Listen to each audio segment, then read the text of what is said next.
좋아하는 사람 앞에서 뇌는 거짓말을 못한다. 아무리 감추려 해도 몸이 먼저 반응한다. 도파민이 폭발하는 순간 동공이 커지고 기억력이 비정상적으로 올라가고 말이 꼬이기 시작한다. 이건 의지로 통제할 수 있는 영역이 아니다. 뇌의 보상회로가 자동으로 작동시키는 반응이다. 이 영상을 끝까지 보면 상대의 뇌가 보내는 5가지 신호를 정확히 읽을 수 있게 된다. 그리고 그 신호를 확인하는 구체적인 방법까지 가져가게 된다. 한 달 전에 스치듯 던진 말을 상대가 정확히 기억하고 있다. 고양이 알레르기가 있다는 것, 자주 가는 카페 이름, 별것 아닌 그 한마디. 보통 사람이라면 흘려보낼 정보다. 다음 날이면 잊어버릴 대화다. 그런데 그 사람은 기억한다. 아무렇지 않은 듯 꺼내놓는다. 이것은 단순한 성격 차이가 아니다. 뇌가 만든 현상이다.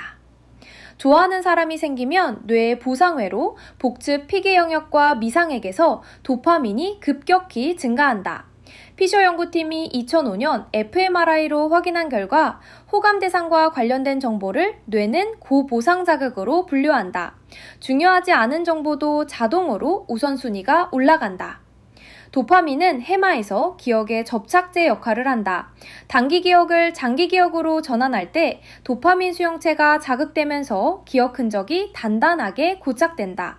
쉽게 말하면 좋아하는 사람이 한 말에는 뇌가 자동으로 형광펜을 치는 것이다. 본인도 의식하지 못한다. 노력해서 외운 것이 아니라 그냥 선명하게 남아있는 것이다. 확인하는 방법은 간단하다. 지나가듯 사소한 정보를 흘려본다. 며칠 뒤 그 사람이 그 말을 정확히 기억하고 있다면 그 사람의 뇌가 이미 당신을 고보상 자극으로 등록했다는 뜻이다. 그런데 이 기억력은 가장 가벼운 신호다. 두 번째 신호부터는 본인조차 알아채지 못한다. 평소에 말 잘하던 사람이 유독 나 앞에서만 단어를 잊는다. 문장이 어색하게 끊기고 하려던 말의 끝을 놓친다. 분명 할 말이 있었는데 입만 벌렸다 닫는다. 표정이 살짝 당황스러워진다. 긴장한 것처럼 보이지만 단순한 긴장이 아니다. 뇌에서 2가지 일이 동시에 벌어지고 있기 때문이다. 첫째, 코르티솔이 치솟는다. 마라치티와 카날레의 2004년 연구에 따르면 연애 초기 6개월간 코르티솔 수치가 싱글이거나 장기 연애 중인 사람보다 유의미하게 높다. 이것은 새로운 상대에 대한 생리적 각선 반응이다. 코르티솔이 과다 분비되면 작업 기억과 주의력, 실행 기능이 동시에 저하된다. 둘째, 뇌의 자원이 이미 점유당한 상태다. 레이든 대학 스탠베런 연구팀의 실험에서 열정적 사랑의 강도가 높을수록 인지 통제 능력이 떨어지는 것으로 확인됐다. 상대 생각이 뇌의 작업 기억을 잡아먹고 있는 것이다. 뇌의 CPU가 이미 가득 찬 상태에서 다른 프로그램을 돌릴 여유가 없는 것이다. 말이 꼬이는 것은 당연한 결과다. 대화 중에 갑자기 말이 멈추거나 같은 단어를 반복하거나 질문에 엉뚱한 답을 하는지 관찰하면 된다. 의외로 평소 말 잘하던 사람일수록 이 신호가 선명하게 드러난다. 세 번째 신호는 눈에서 나타난다. 어두운 공간에서도 확인할 수 있다. 카페처럼 조명이 적당한 곳에서 상대와 마주쳤을 때 눈동자가 유독 검고 크게 보인다면 그건 착각이 아니다. 동공이 실제로 커진 것이다. 의지와 상관없이 뇌가 먼저 반응한 결과다. 호감이나 설렘을 느끼는 순간 뇌에서 노르에피네프린과 도파민이 동시에 방출된다. 이 신호가 뇌의 청반액을 자극하고 청반액이 동공을 넓히는 산대근을 직접 활성화시킨다. 이 과정은 자율신경계가 관장한다. 본인이 의식적으로 막을 수 있는 영역이 아니다. 동공은 뇌의 관심 게이지가 밖으로 새어나오는 창이다. 숨기고 싶어도 숨길 수 없다. 2023년 기능적 MRI 연구에서도 감정에 의한 동공 조절이 빛 조건과 무관하게 작동한다는 사실이 확인됐다. 그리고 헤스의 연구에 따르면 동공이 큰 얼굴은 더 매력적으로 지각된다. 상대의 뇌가 당신에게 반응할수록 그 사람의 눈이 더 끌리게 보이는 구조다. 단, 동공확대는 공포나 놀람처럼 강한 부정적 감정에서도 동일하게 나타난다. 동공이 크다는 이유만으로 호감이라고 단정하면 오독이 된다. 반드시 다른 신호와 함께 교차 판단해야 한다. 확인 방법은 이렇다. 밝기가 일정한 실내에서 대화를 시작하기 전과 대화가 깊어진 후에 동공 크기를 비교한다. 두 명은 그대로인데 동공이 점점 커지고 있다면 그 변화가 핵심이다. 네 번째 신호는 무의식적 몸동작에서 나타난다. 본인이 인식하는 순간 이미 늦었다. 내가 커피잔을 대면 상대도 든다. 내가 기대는 방향으로 몸을 튼다. 말투까지 닮아간다. 이건 의식적인 모방이 아니다. 뇌가 자동으로 작동시킨 것이다. 뇌에는 거울 뉴런이라는 신경세포가 있다. 상대의 행동을 눈으로 관찰하는 것만으로 자신이 같은 행동을 할 때와 동일한 운동피질 영역이 활성화된다.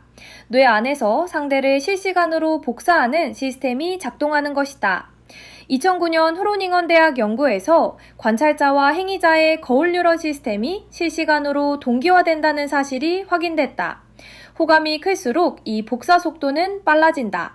자세, 손동작, 말의 리듬, 심지어 호흡의 속도까지 의식하지 못하는 사이에 상대를 닮아가고 있는 것이다. 여기서 반드시 알아야 할 것이 하나 있다. 거울 뉴런은 긍정적인 감정만 복사하지 않는다. 절박함, 불안, 초조함도 그대로 상대에게 전이된다. 이것을 감정 전염이라고 한다. 매달리는 사람 앞에서 상대가 지치고 부담을 느끼는 건 단순한 감정의 문제가 아니다. 거울 뉴런이 그 절박함을 상대의 뇌에 직접 복사하기 때문이다. 실제로 상대의 뇌에서는 통증 처리 영역인 섬엽과 전대상피질까지 함께 활성화된다. 확인 방법은 간단하다. 의도적으로 특이한 동작을 해본다. 턱을 긁거나 테이블 위 물건을 재배치하거나 30초에서 1분 이내에 상대가 같은 동작을 따라하는지 지켜본다. 다섯 번째이자 마지막 신호는 가장 판단하기 까다롭지만 가장 결정적이다. 2시간이 훌쩍 지났는데 방금 앉은 것 같다. 시계를 보고 깜짝 놀란 적이 있다면 그건 기분 탓이 아니다. 뇌가 만든 시간 왜곡이다. 도파민은 보상회로만 자극하는 게 아니다. 기저에게 있는 뇌의 내부 시계까지 건드린다. 도파민이 쏟아지면 이 내부 시계가 빠르게 돌아간다. 시계가 빨리 도는데 실제 시간은 그대로니까 체감 시간이 확 줄어든다. 도파민이 시계 바늘을 몰래 앞으로 돌리는 것이다. 즐거운 시간은 짧고 지루한 시간은 끝없이 길게 느껴지는 이유가 정확히 이 메커니즘이다. 2021년 프론티어스 인 사이콜로지에 실린 스피드 데이팅 연구가 이걸 확인했다. 매력적인 상대와 함께 있을 때 남성은 같은 시간을 실제보다 더 짧게 느꼈다. 뇌가 상대에게 강하게 반응할수록 내부 시계는 더 거칠게 돌아간다. 성별에 따라 차이는 있지만 핵심은 같다. 도파민이 폭발하면 시간 감각이 무너진다. 확인법은 간단하다. 자리를 마무리할 때 상대의 반응을 본다.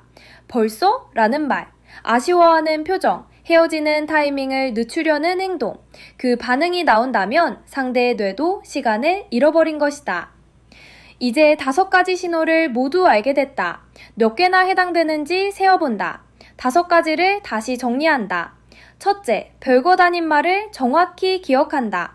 둘째, 나 앞에서만 말이 꼬인다. 셋째, 조명이 바뀌지 않았는데 동공이 커진다. 넷째, 행동을 무의식적으로 따라한다. 다섯째, 함께 있을 때 시간이 비정상적으로 빠르게 간다. 이 중 4개에서 5개에 해당된다면 완전히 빠진 겁니다. 2개에서 3개라면 관심은 있습니다. 아직 확신하기 어렵습니다. 1개 이하라면 지금은 아닙니다. 하지만 뇌는 언제든지 바뀝니다. 당신이 이상한 게 아닙니다. 상대의 신호를 읽고 싶었던 것은 뇌가 그만큼 그 사람에게 반응하고 있다는 뜻이다. 단지 뇌 사용법을 몰랐을 뿐이다. 이 영상이 도움이 됐다면 구독과 좋아요를 눌러둔다. 다음 영상에서는 이 신호를 역으로 이용하는 방법을 다룬다. 몇 개 해당됐는지 댓글로 알려달라.